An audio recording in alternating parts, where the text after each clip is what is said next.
2026-27 অর্থ বছরে বাংলাদেশের বাজেটের ঘাটতি হচ্ছে প্রায় 2,51,000 কোটি টাকা। এই ঘাটতি পূরণ করতে হলে সরকারের দেশীয় ব্যাংক ও বিদেশি ব্যাংক থেকে ঋণের উপর নির্ভর করতে হবে।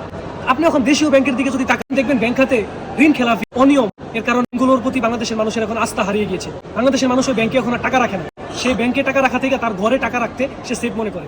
দুঃখের সাথে বলতে হয়, যে এমপি হয় তারই একটা আলাদা ব্যাংক লাগে, তারই একটা আলাদা প্রতিষ্ঠান লাগে। মানে এটা কেমন কথা? বাংলাদেশে তো এত ব্যাংকের দরকার নাই। এখন যদি বিদেশি ঋণের উপরে নির্ভর করতে হয়, তাহলে এই ঋণের বোঝা বাংলাদেশে প্রত্যেকটা জনগণের উপরে আসবে। এই বিষয়ে আমরা প্রবাসীরা কথা বলি, কারণ এই বাংলাদেশ ব্যাংকগুলা ভিতরে যেসব টাকা যায়, বেশিরভাগ টাকা হচ্ছে আমাদের প্রবাসী, এবং এই লুটপাট যে হচ্ছে, ঋণ খেলাপি হচ্ছে, এগুলো আমাদের প্রবাসীদের টাকা। তাই আমরা প্রবাসীরা চাই প্রবাসীদের রেমিটেন্সের গুরুত্বের দিকে খেয়াল রেখে তাদের অবদান দেখে প্রবাসীদের অর্থায়নে একটি প্রবাসী ব্যাংক প্রতিষ্ঠা করা হোক। এবং সরকারকে বলবো, আমাদেরকে এই ব্যাংক প্রতিষ্ঠা করতে আপনারা সহযোগিতা করুন। এই ব্যাংকগুলো থাকবে জবাবদিহিতামূলক ও পেশাদার।